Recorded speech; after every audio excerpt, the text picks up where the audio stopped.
We welcome in head coach Antonio Pierce. And, Coach, it was a short trip back from L.A. for the team coming off the loss. How's the team reacted this week? Good, ready to move on.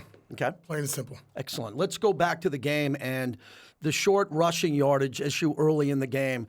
How'd you address that with the offensive line? You got a lot of playmakers up front. Yeah, I mean, that's not our identity. You know, we want to keep the chains moving. You know, second one, third one, fourth ones. You know, when we run the ball, we expect to make those. And it wasn't good enough. And obviously, that's something we got to clean up throughout the week. And we've done a good job of it. You know, I think the coaches addressed it today in the meetings. And obviously, we got a big running back there. We're good up front. It's a mentality thing, right? We got to get out of that. Training camp's over, fellas. Yep. Preseason's over, right? It's week one, and obviously didn't go the way we wanted. You addressed punting late in the game, and did that have a lot to do with what was happening on short yardage or just the opponent? A lot of factors. I mean, we backed up the Chargers twice in that game, got 3 and outs on both of them. Mm-hmm. You know, and the strength of our team, let's be honest, you know, is A.J. Cole and our defense, and that's what I relied on late in the game.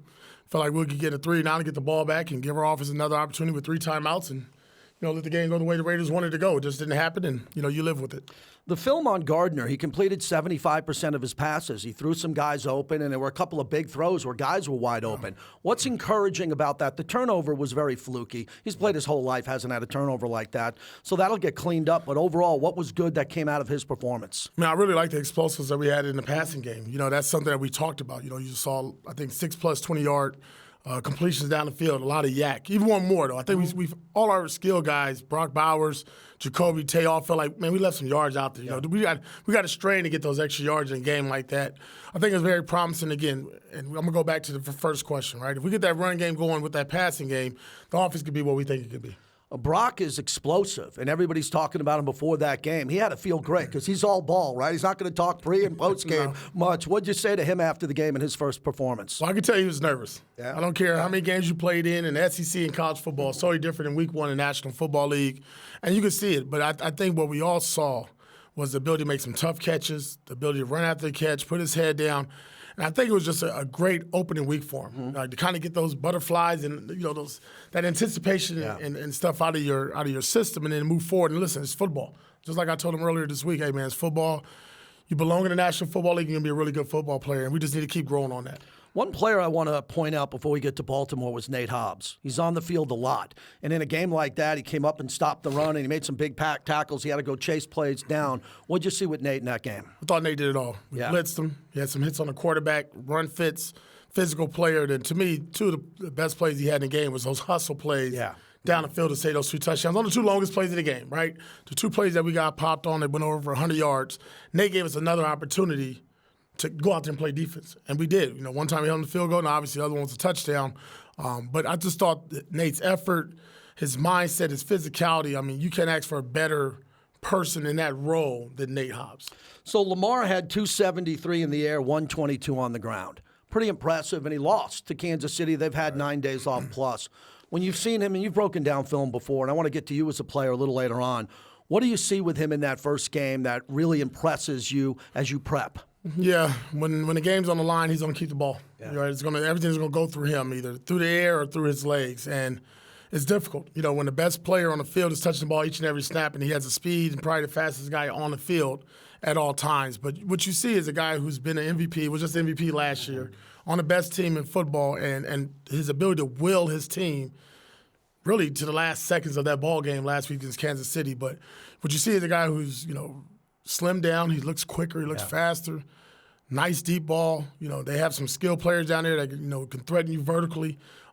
Obviously, you know, they lost the game. They're going to be really, you know, fired up at home, their first home game. So obviously expecting the best of them. But, I mean, you talk about, you know, one of the best players in the National Football League. Likely had 12 targets. Zay Flowers had 10.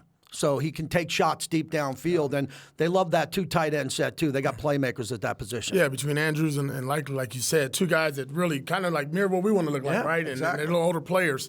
But, you know, when you hit on it, you know, you think of Baltimore, run. And every once in a while, they just kind of sprinkle that on you, and they're throwing the ball, and they're taking shots, and they're getting these explosive plays. And they did that in the passing game, and that's dangerous. I think that's why it's going to be really important up front that, you know, we establish control the line of scrimmage, right? Everybody says win, do this, dominate. No. We just got to control the line of scrimmage because they're going to make plays. There's going to be opportunities there for us to also make plays and punch at the ball, and we have to do that. We have to create turnovers and change the field for our offense. Before you became a head coach and you were an elite linebacker and you went up against players like this, there weren't many, right? In any era, there's not many Lamars. There's a Michael Vick, Steve Young you go back to. What did you learn about eye discipline as a defender linebacker when you're looking at the quarterback, knowing he can run, but guys can get behind you? What's that like? Yeah, I came out the same year as Michael Vick. We were the same class, 2001, and went up against him several times, and that was always the biggest pain, right? Yeah. Because right away you tell your defensive line and guys rushing, don't run past the quarterback, don't create these, B-gap and A-gap lanes for him to step up and run, because that puts stress on me as a linebacker. I'm in zone coverage. I'm anywhere from 10 to 14 yards deep.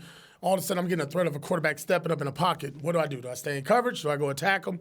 I think that's going to be the key part, and that's why Patrick Graham and the guys downstairs doing a great job of just talking team football, right? It can't be the Max Crosby show, Yeah. right? It can't be the Robert Spillane show or the Christian Wilkins. We have to do it collectively. Everybody on every level of our defense has to just do their job. And sometimes, and really, when you watch Lamar, plays just come to you because of how he moves around the pocket. But it's very difficult, and as a player, those were the guys that were the guys that you didn't look forward to playing, right? McNabb, Vic, it was like, oh man, here we go. This dual threat opportunity, then with the ability to throw the ball down the field, like we're talking about with Lamar, makes it very, very, very, very difficult on defense. But the ball might come out. And you've been able to knock balls out when you played, and you got guys here who can do it. If it's Devine, if it's Spillane, how important is it to get 2 or 3 hats on the ball and try to knock it out? Yeah, listen, if he's going to carry the ball 12 times and turn into a runner, then we need to treat him accordingly, right? We need to put our hat on the ball, punch at the ball. We've seen that throughout the week. We did a poor job of that in week 1, something we're really stressing this week. Lamar has 35 career fumbles. We need more coming up in week 2. Coach, the rivalry, as we've talked about this, Ted Hendricks played for the Colts and the Raiders, right? You go back to Johnny Unitas. You walk through the history of this building, young building here. This is an injury. They went from Cleveland to Baltimore, but when they were the Baltimore Colts, that is a rabid football town, and a lot of Raider fans are treating that as their only East Coast trip. There's no Buffalo, the Giants, or the Jets this year. There's a lot of fans in that corridor that are going to make it to this game. Yeah, no, good old school football here, right? Yeah. Like I told our guys today, hard hat mentality. Right, get an ice pack, get some Tylenol, some Advil, just strap it up, man, because it's going to be a battle. Obviously, 2 teams who lost their opening week last week, they're having their opening game against us. They'll be motivated. We'll be motivated. And again, at the end of the day, how many people are picking the Raiders? Probably not many, right? That's a good mindset for us going into this game. Love it. Good luck, Coach. Thank you.